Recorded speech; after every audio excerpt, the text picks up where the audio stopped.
Bonsoir à tous, j'espère que vous allez bien.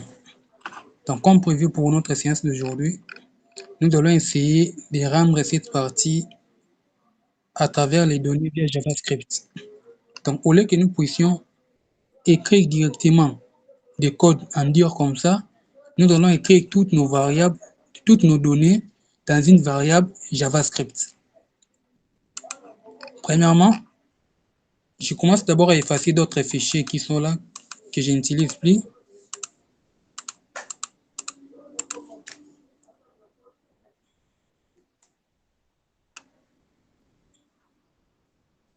J'ai actuellement trois fichiers.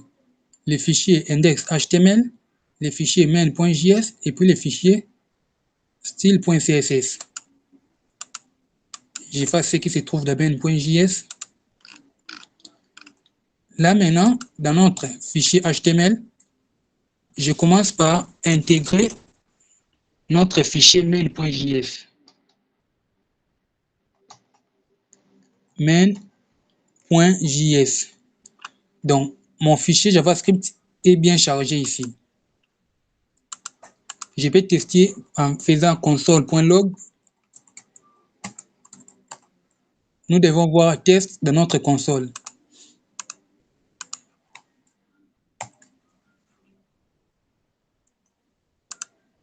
Donc, vous voyez bien que test est là.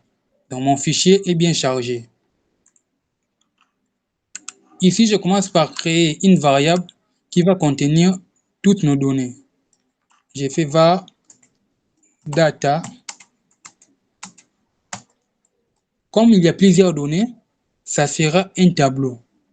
Donc, c'est le tableau qui peut contenir plusieurs données à l'intérieur. Maintenant, ce tableau contient plusieurs objets. Ici, nous avons chaque élément qui contient premièrement une image, un titre, et puis il y a les boutons ajouter.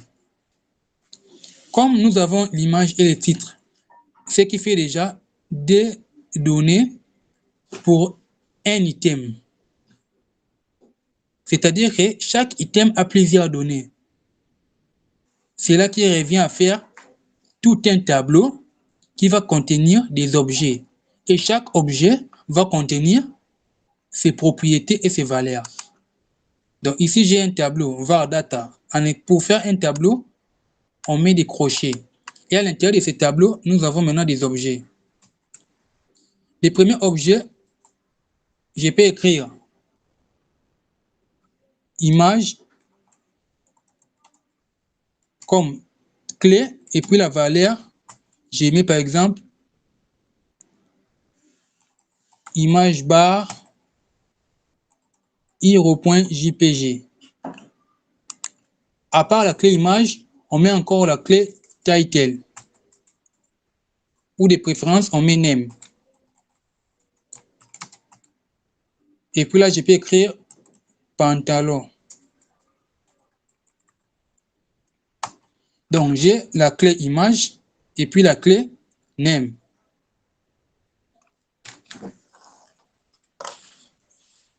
Après ces deux clés, je crée maintenant un autre objet.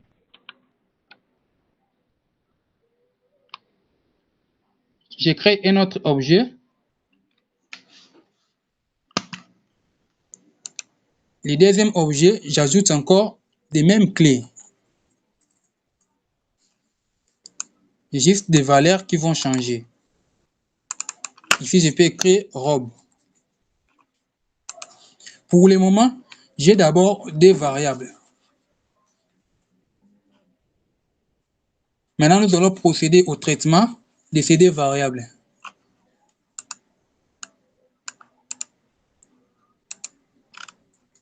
Dans HTML, on a plusieurs items. On doit enlever tous les items et ne rester qu'avec un seul item pour le moment.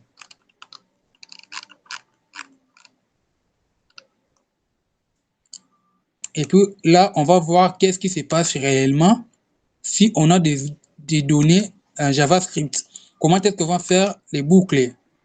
La boucle for each pour tourner toutes nos données et puis les afficher directement sur l'écran.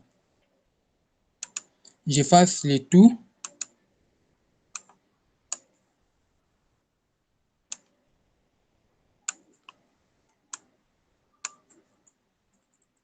Donc là, je ne reste qu'avec un seul item. Ici, il y a row. À l'intérieur des rows, c'est là qu'on écrit col MD, on a nos colonnes. Ça dépend des tailles des écrans. Je mets ID, item, container.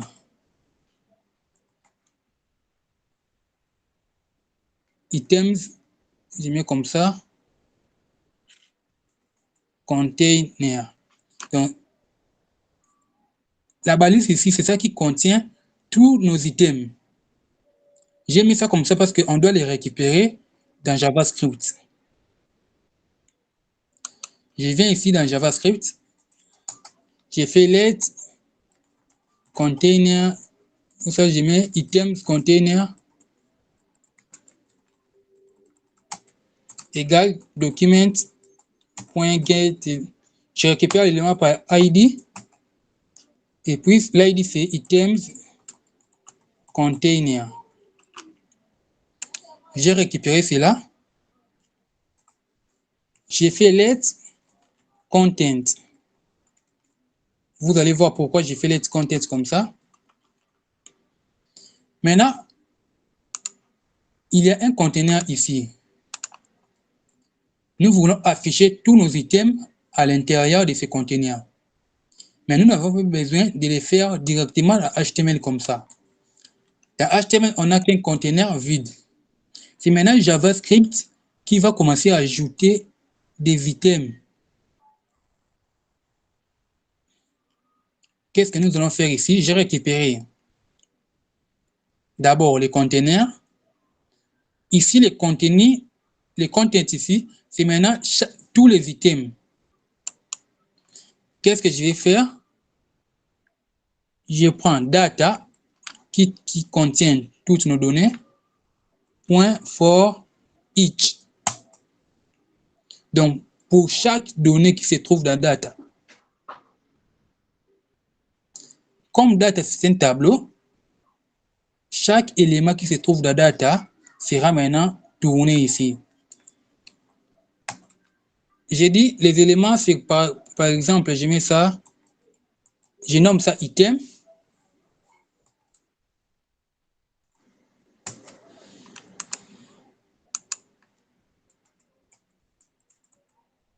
Je nomme ça item. Et puis, je vais maintenant faire console log pour voir si tout marche bien. J'affiche maintenant l'item que j'ai tourné. Là, quand je fais pour voir la console, vous voyez que j'ai des objets. Quand j'ouvre cet objet, il y a name et image. Pourquoi ça affiche des objets? Data, c'est un tableau. Généralement, quand vous avez une collection de données, c'est un tableau. Ces tableaux contiennent des objets. Pourquoi nos items sont des objets? Parce que nos items ont plusieurs valeurs. C'est-à-dire, notre item a une image, notre item a un nom. C'est déjà un objet. Et chaque item, ici c'est le premier item, ici c'est le deuxième item. Chaque item est enregistré dans la variable data qui est un tableau. J'ai fait data.forEach. Je sais que l'autre fois, vous n'avez pas vu ça, mais c'est facile à comprendre. On prend d'abord la variable qui est du type tableau, .forEach. C'est-à-dire que pour chaque élément qui se trouve dans cette variable-là, tourne-moi ça. On a maintenant la possibilité de donner un nom pour chaque item. Ici, j'ai mis item, vous pouvez changer P, ça ne fera rien comme modification. C'est juste, vous dites, votre item porte ce nom. Moi, j'ai préféré mettre item seulement. Ça dépend de ce que vous allez faire. Ici, j'ai fait console log. Maintenant, dans chaque item, ce qu'on doit faire, on se dit content. Content est vide par défaut. Plus égal, c'est-à-dire qu'on ajoute des valeurs à content. Mais la valeur qu'on va ajouter, c'est quelle valeur? C'est tout notre code.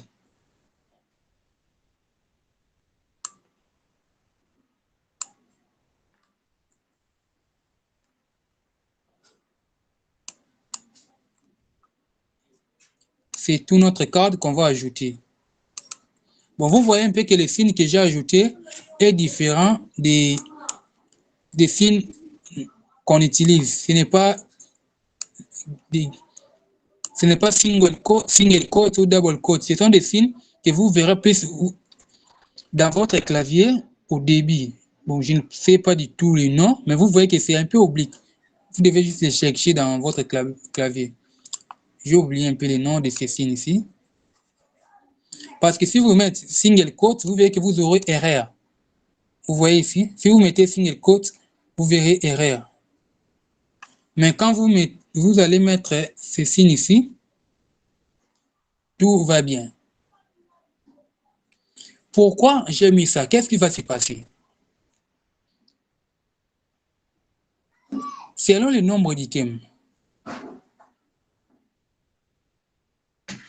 ça va commencer à ajouter ça dans content. On peut voir d'abord ce que ça va nous afficher. Pour le moment, ça n'affiche rien. On vient maintenant prendre item.container, .inner HTML, content. Donc, le contenu ici sera ajouté dans container. Comme le contenu est déjà prédéfini avec Bootstrap, ça prendra juste la taille qu'on a prédéfinie ici. Vous voyez maintenant, j'ai des items.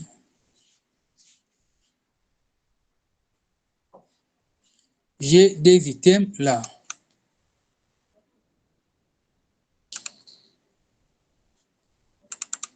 Si j'essaie de mettre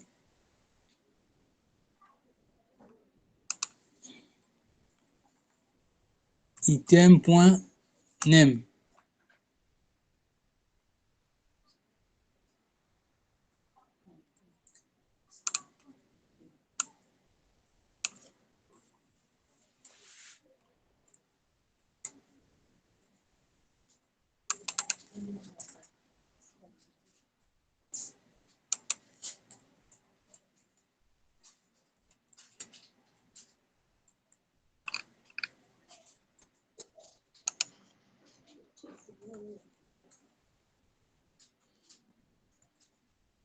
donc qu'est-ce qui se passe ici?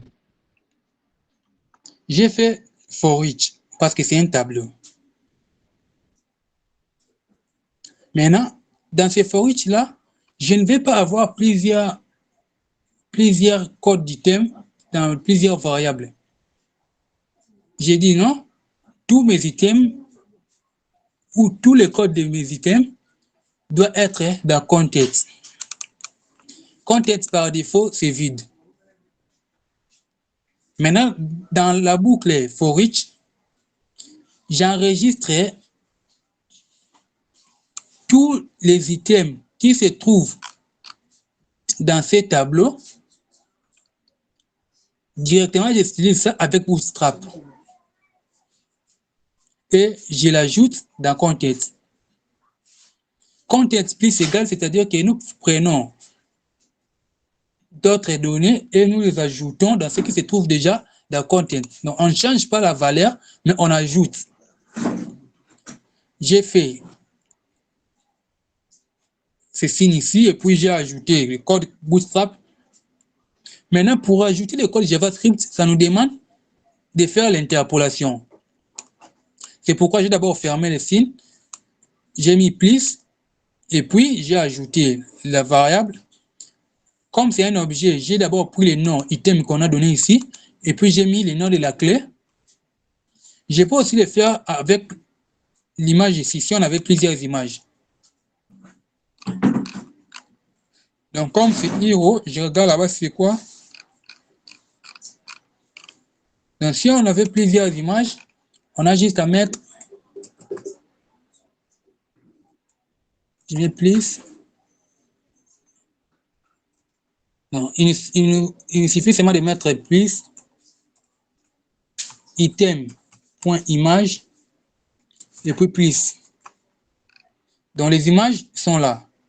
Si j'essaie de changer l'image, j'ajoute une image pour voir réellement que les images changent par rapport aux données. Je cherche une image ici.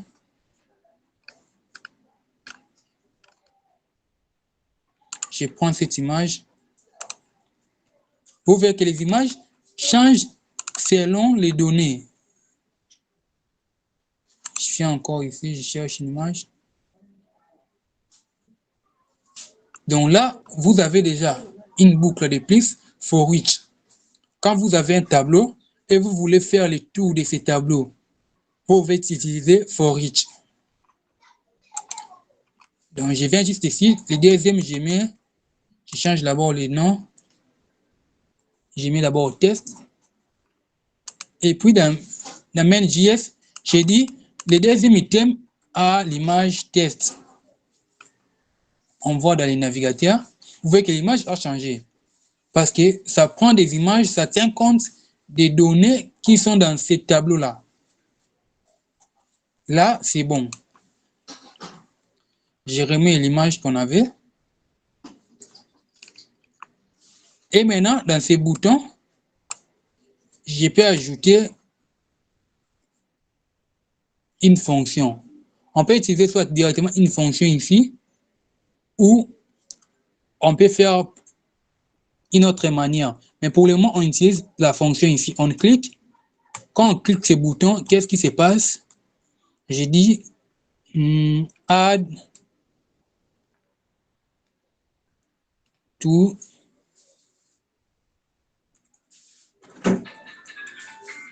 je mets bon ajout panier, c'est mieux ajout panier. Ajout panier.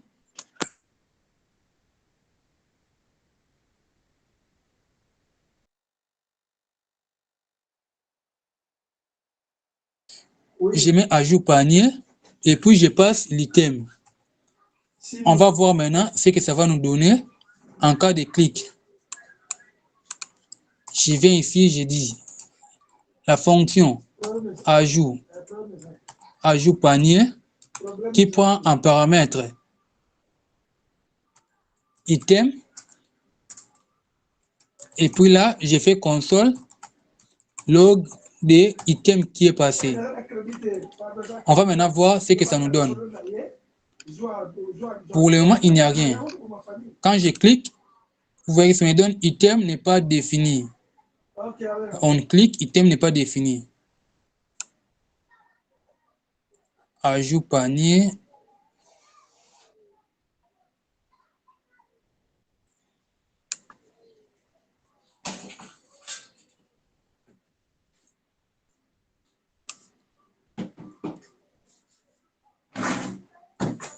Donc, je viens d'abord, je commence par récupérer. Si je fais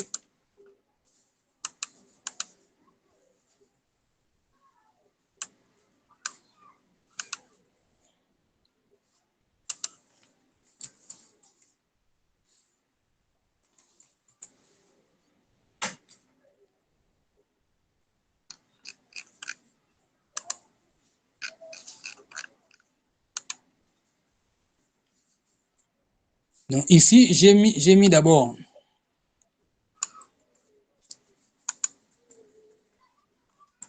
chaque item va maintenant afficher la même fonction. Ajout panier. On peut maintenant faire en sorte, en cas de clic, je mets ID BTN panier. ID BTN panier.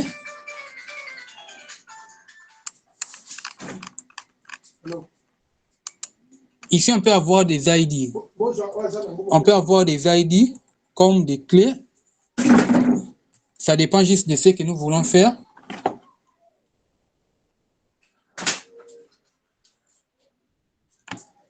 ID peut être 1.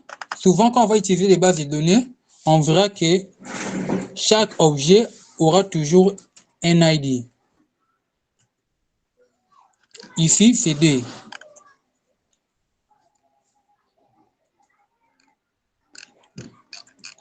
Pour afficher le code source, je peux faire comme ça et puis voir les codes sources.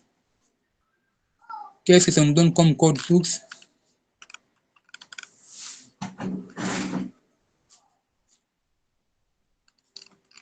On va voir for each. Ça ne s'affiche pas directement ici. Vous voyez qu'ici, c'est encore vide. Mais ici, ça nous donne le code de Bootstrap et puis les mains JS est là. Si je viens ici, tout est affiché et je viens dans Element. Là, je peux maintenant voir mes codes. Je vois Container. Ici, ça m'affiche maintenant toutes mes données. Voici la carte. Et ici, vous voyez que item qui est passé, on clique. Ajout panier. Et puis, il y a item qui est là. C'est passé directement comme chaîne de caractères. Si on essaie de faire liste et on fait comme ça, on prend la valeur des items. Quand c'est actualisé, vous voyez que c'est maintenant un objet qui est passé.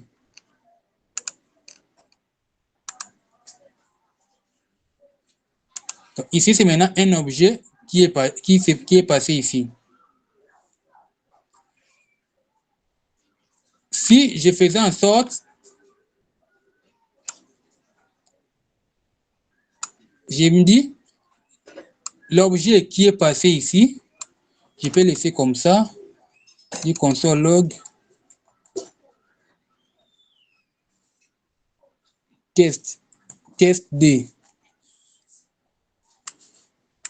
J'enlève ce qui se trouve dans cette fonction.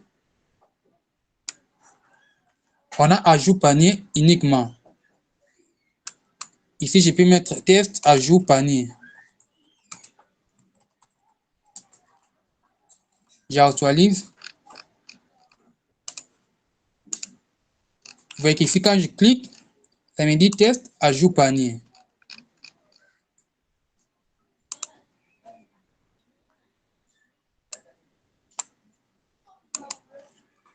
Si je passe 10,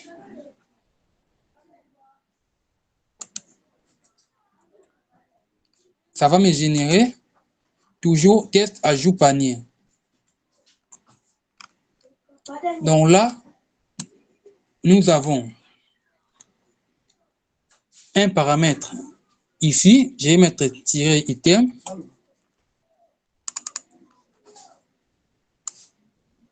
Ici, je mets tiret item.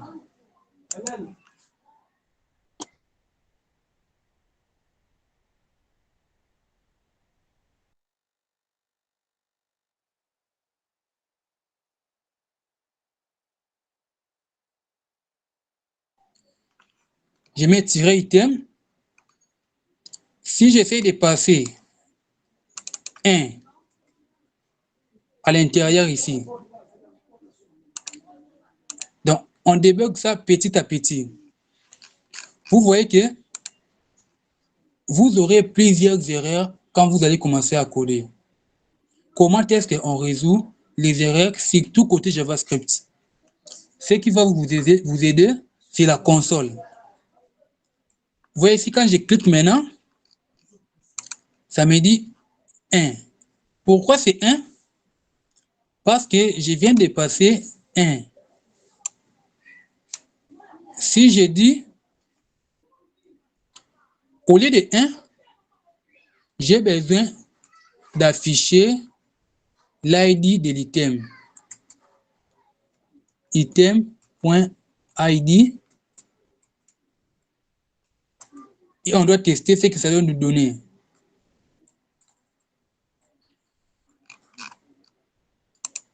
Ici, ça me donne 1.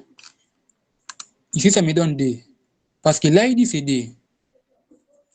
Je dis non, je vais tester les names. Affiche-moi les names. Je clique. Là, ça me donne erreur. Vous me dites que pantalon is not defined.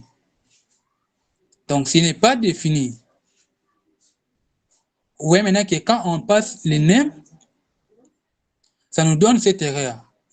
Quand on passe autre chose, là, pas de problème. Quand je fais name, ça me dit que pantalon n'est pas défini. Ici, robe n'est pas définie. Donc, c'est maintenant ID qui nous permet de faire cette action. Avec ID, quand je clique, ici, vous voyez que ça, c'est 1. Ça, c'est IDD. Bon, là, déjà, pas de problème. Maintenant, je crée une variable let, je mets panier, égale 0. Par défaut, le panier est 0. Maintenant, quand je clique, ce que je dois faire, je fais panier plus égal 1. Donc, quand on clique, ça ajoute plus 1 au panier. Ça ajoute plus 1 au panier. Donc, ce qui est à retenir avec JavaScript, n'oubliez jamais la console. C'est ça votre ami de tous les jours. Pour faire les debugs avec JavaScript, toujours la console. Vous aurez des erreurs côté JavaScript. Si vous ne savez pas comment est-ce que vous pouvez débugger ça avec la console, ça sera très compliqué pour vous. Donc là, quand on ajoute, le panier devient plus 1. Maintenant, on doit prendre ce qui se trouve ici et affecter la valeur du panier ici. Par défaut, c'est 0. Je viens dans mon HTML. Je cherche d'abord la barre de navigation. Mon panier est là. Je dis ID égale panier count. ID panier count. Je viens dans JavaScript.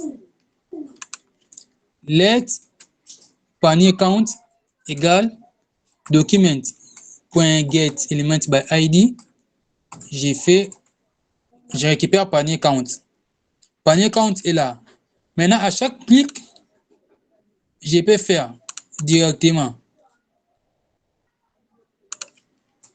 panier count.inner HTML égale panier. Là, maintenant, on doit vérifier. Quand je clique, ça devient plus 1. Quand je clique, ça devient plus 2. Vous voyez que ça me retourne au début parce que c'est un lien. C'est A. Je peux enlever ce lien. Je mets la balise button. Je pars encore à la fin. Je change ça. Je mets button. J'actualise. Le panier est 0. Quand je clique, ça devient 1, 2, 3. Tout dépend de ce que vous allez maintenant faire. Vous pouvez faire en sorte que quand vous cliquez, directement, le texte change pour cet item. Là, vous pouvez le faire après. Mais déjà, notre panier s'incrémente par rapport au clic ici. Notre panier s'incrémente. Donc, ce que nous avons fait ici, Cette partie, c'est un code Bootstrap. C'est un bloc de code pour chaque item. Si on veut le faire de manière statique, on allait l'écrire directement côté HTML, l'écrire plusieurs fois. Maintenant, on a fait un système où nos données sont enregistrées dans une variable date qui est un tableau. Nos données sont des objets. On a des objets ici. Et puis, on a fait for each de ces données-là qui se trouvent dans la variable data qui est un tableau. Et ici, on a ajouté content. Et puis, chaque item, nous les mettons directement dans ces contents. Et puis, content est maintenant fait inner HTML dans item container. L'item container, c'est les rows. On avait vu ça avec Bootstrap. C'est ça qui contient la ligne. Vous voyez que c'est les rows. Maintenant, à son intérieur, c'est là où on passe maintenant nos colonnes. Nous passons chaque colonne. Si j'ajoutais un troisième item, vous voyez que ça va s'ajouter aussi là-bas. Je mets par exemple ID 3, basket. Vous voyez que ça s'ajoute directement. Donc là, c'est devenu de manière un peu interactive. Ce n'est pas écrit directement en HTML. On a une source de données JavaScript que nous utilisons.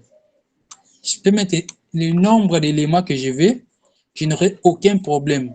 Juste le fait d'ajouter des éléments ici, ça va directement être rendu dans l'écran. Donc, je vais cliquer ajouter au panier.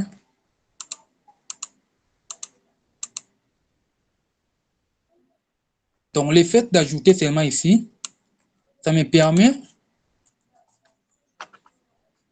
de voir les rendus à l'écran. Si je peux dire chemise, directement chemise va s'ajouter. Maintenant, j'ai 4. Le nombre d'éléments que j'aurai ici, le nombre d'objets, ça sera aussi le nombre d'items qui sera affiché.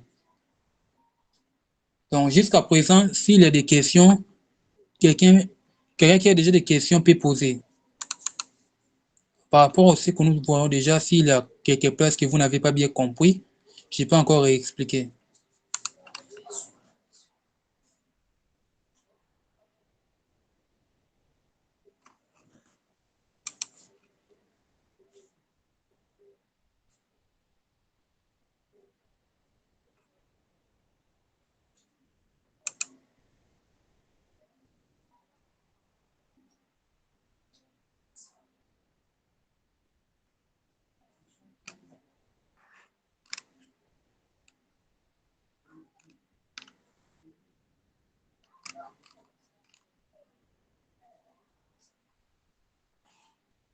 Donc aujourd'hui, on n'a pas fait comme l'autre fois, de manière statique, d'ajouter tous ces items ici dans les HTML. Aujourd'hui, nous l'avons fait depuis JavaScript, en ayant une variable qui contient toutes nos données, et puis on fait for each de ces tableaux. C'est un tableau d'objets. Surtout côté backend, c'est ce genre de retour qu'on va plus voir. Imaginons que nous voulons récupérer tous les articles d'un blog, de notre blog, qui provient d'une base de données. Cela sera retourné. Déjà, ça sera un tableau. Et puis ce tableau contiendra des objets. Parce qu'on imagine, pour un article, il y a un ID, il y a un titre, il y a une image, il y a des contenus, un auteur, tout. Cela viendront comme des objets comme ça. Mais le tout sera dans un tableau. On a fait for each. On a mis ça dans une variable que ça puisse s'ajouter. Et puis, on a pris cette variable-là, content, on l'a mis dans le row, items container. Et ici, nous avons un événement on click où on passe l'ID de l'item comme argument. Ici, nous récupérons ça, on peut l'utiliser Ça dépend juste de ce qu'on veut faire. Ce genre d'opération, on verra ça beaucoup plus côté React. Là, on verra comment est-ce qu'on peut faire en sorte, si on clique, qu'on ne puisse plus cliquer et ajouter. On peut changer de texte. Donc, tout dépend juste de ce que nous voulons faire. Là, j'ai fait on click. Je vais me dire, par exemple, BTN. Je teste une chose ici.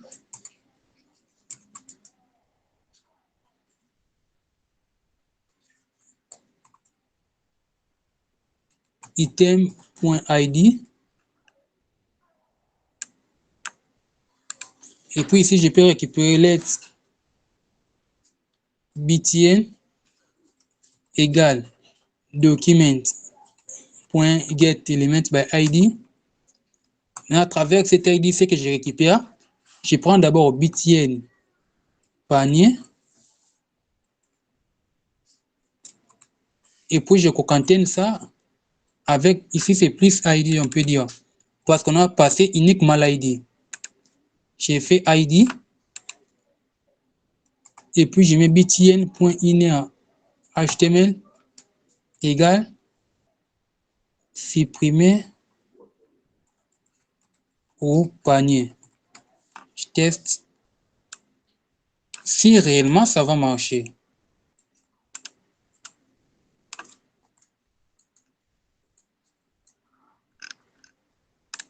Vous voyez que quand je clique, ça devient supprimé au panier. Mais seulement pour l'élément que j'ai cliqué. Vous voyez, quand je clique, donc on peut faire plusieurs opérations avec JavaScript. Tout dépend seulement de notre logique. Donc je ne vais pas vous donner tout au début comme ça va vous embrouiller.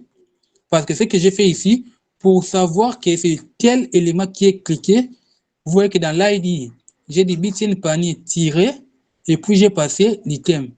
Ce qui fera en sorte que l'ID va changer. Chaque bouton aura l'ID unique qui finira par son ID. Et pour récupérer, j'ai récupéré de même manière et je change la variable. Je change la valeur plutôt. Je peux dire par exemple, if btn point inner html est égal ajouter au panier. Tout ceci, ça dépend juste de votre logique. Else. Donc, si c'est ajouté au panier, par exemple, j'ai fait comme ça, je change ça en supprimer. Je change ça à supprimer. J'ajoute plus 1 au panier. Si c'est supprimé, si c'était déjà supprimé, là, je fais moins 1. Et le texte change en ajouter au panier. Donc, je peux tester 1. Vous voyez que ça devient 0. Quand je clique, le panier devient 1. Quand je clique encore robe, le panier devient 2. Quand je supprime robe, le panier revient 1. Quand je supprime, le panier revient 0. Et le texte change. Donc, tout ceci, c'est une logique à réfléchir. Au début, ça peut être compliqué. Mais à la longue, quand nous allons commencer à avancer, on verra que ça deviendra plus facile. Parce que je lui ai dit, si les textes qui se trouvent dans ces boutons, c'est ajouter au panier, c'est-à-dire que nous avons besoin d'ajouter. On change d'abord le texte. Comme on veut ajouter, c'est-à-dire que ça sera ajouté, le texte doit devenir supprimé. Et dans les paniers, on ajoute. Si c'était supprimé, on doit enlever dans les paniers, mais on change le texte à ajouter. Donc tout ça, c'est une logique à réfléchir. Donc le début peut être compliqué, mais je suis sûr qu'à la longue, tout va bien passer. Donc comme ça, c'est maintenant plus simple. Je peux ajouter au panier, je peux supprimer au panier. Après j'ajoute, je supprime sans problème. On peut même faire en sorte que quand les paniers comme ça, si par exemple je clique sur les paniers, que ça m'affiche les données qui sont ici au panier. Donc à travers l'ID, on peut aussi récupérer l'élément dans ce tableau ici, juste à travers l'ID. Donc JavaScript fait plusieurs opérations. Si je venais par exemple dans Mozilla Developer, tab JavaScript Array Operations. Vous voyez qu'il y a for each. Ça, ce sont les opérations que vous pouvez faire. Array Object. Il y a concat, constructor, entries. Il y a plusieurs for each. Il y a plusieurs opérations à faire. Vous devez juste faire un tour et puis voir qu'est-ce que cette opération donne. Et puis tester aussi. Vous avez aussi la possibilité, quand on clique par exemple ici, quand je clique dans Regex, ça donne des exemples. Oui, il y a des données. Quand on fait Regex, on peut essayer ça. Vous voyez que quand on fait Regex, Mango, qui était au dernier, devient premier. Donc, ça retourne l'inverse de ce tableau. Donc, tout dépend juste de ce que vous voulez faire. Il suffit de comprendre qu'est-ce que cette fonction est en train de faire. On peut faire sort, split.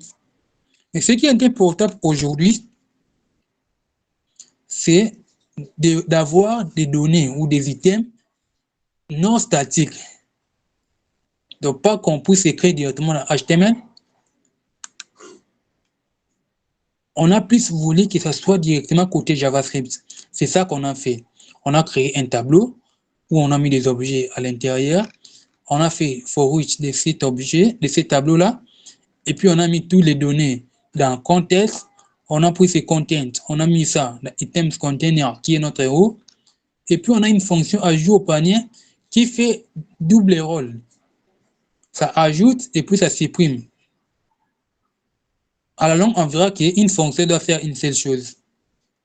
Une fonction, selon les noms qu'on lui donne, ça doit faire une seule chose. On verra ça quand on va commencer à avancer. Et pour le moment, ce qu'on a pu faire, c'est déjà ça. Supprimer, ajouter, ça.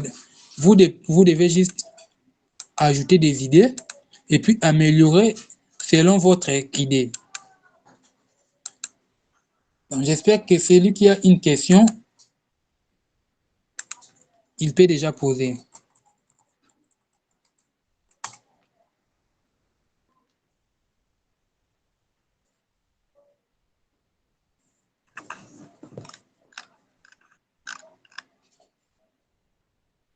Bonsoir, monsieur Shadrach. Bonsoir. D'une manière brève, à quoi sert le trait là? Le trait là que vous avez mis, ça sert vraiment à quoi? Bon, les traits ici, c'est déjà, on veut mettre des codes HTML qui doivent être passés dans une variable JavaScript. Les codes HTML dans une variable JavaScript, ça ne supporte pas les single quotes et les double quotes. Quand je clique d'abord ce signe pour se rappeler du nom, vous verrez que si vous utilisez les double quotes, je peux venir tester avec les double quotes ici. Vous voyez que ça me donne toujours erreur. Au moins de changer tout comme ça. Et puis ici, vous verrez le signe ici va vous donner erreur. Donc pour mettre des codes HTML, un bloc de code pareil dans JavaScript, si j'essaie d'enlever des classes, vous voyez que ça me donne toujours erreur. Au moins de les remonter, même chose. Les single quotes et les double quotes, cela ne vous rendra pas la tâche facile pour passer des codes HTML à l'intérieur d'une variable JavaScript. Tandis que ceci ici est bien adapté pour passer vos codes JavaScript, vos codes HTML dans une variable JavaScript sans poser de problème.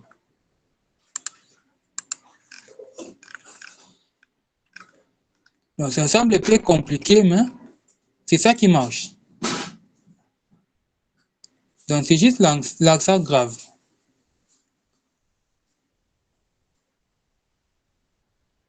C'est souvent avant 1. Quand vous êtes dans votre clavier, vous allez voir là où il y a 1, 2, 3, les numériques. En dessous des échappes, vous verrez ces signes-là.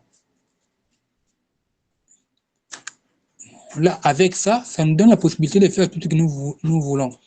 Juste quand vous voulez maintenant afficher les contenus d'une variable, vous devez ne pas oublier l'interpolation.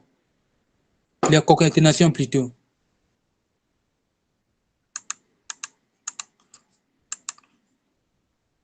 Donc, si par exemple, comme je viens de dire d'interpolation, interpolation JavaScript,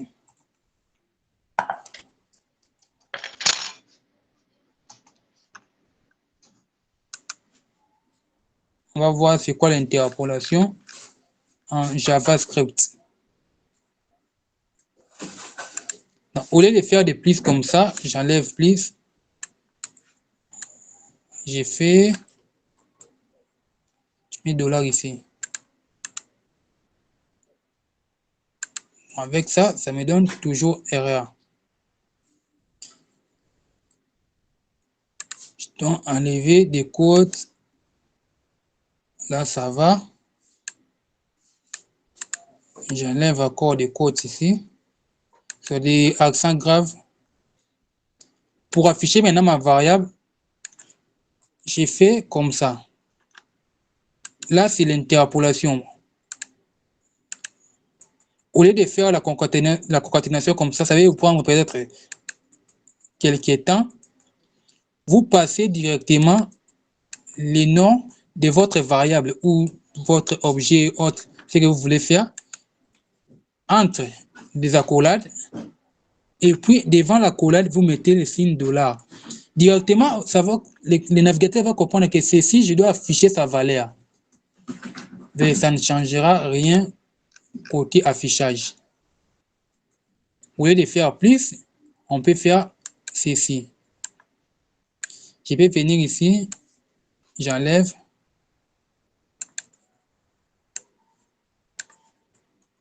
Et puis, je fais comme ça. Rien ne va changer.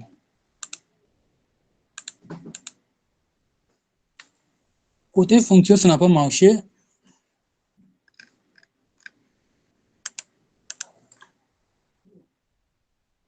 Bon, ici, on peut laisser comme ça. Je ne sais pas pourquoi ça n'a pas marché.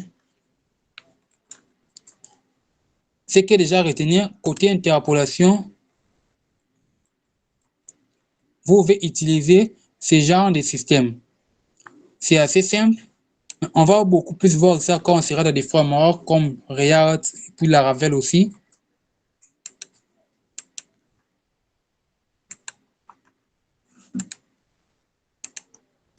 J'espère que, M. Ezekiel, pour votre question, vous avez compris. Donc, le single quote et double quote ne te permettra pas de mettre des codes, des blocs de code HTML dans une variable JavaScript.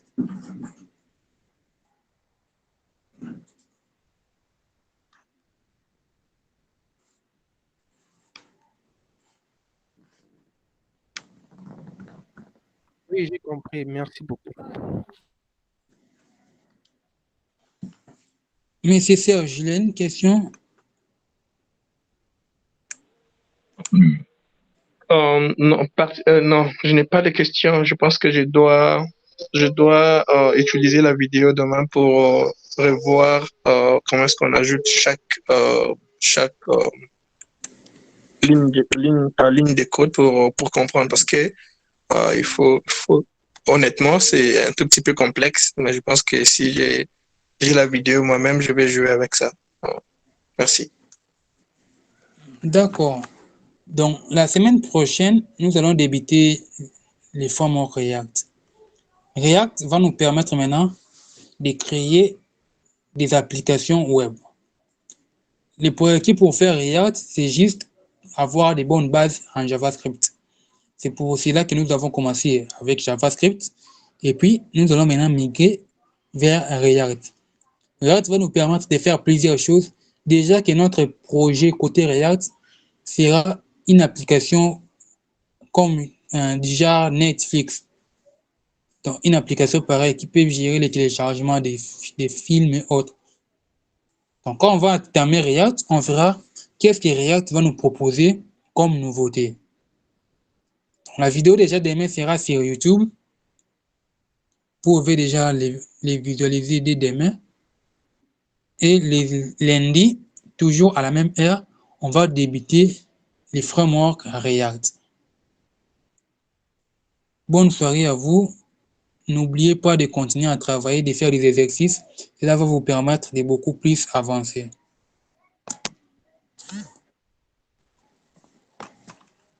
D'accord, merci beaucoup. Bonne soirée à vous aussi.